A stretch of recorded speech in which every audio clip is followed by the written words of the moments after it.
Chào mọi người nha. Bữa nay mình làm chiên bí ngòi với tôm. Mời mọi người nha.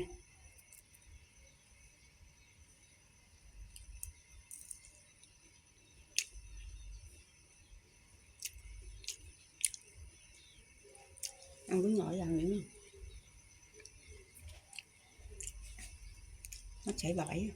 Mời mọi người nha. Bye bye mọi người nha.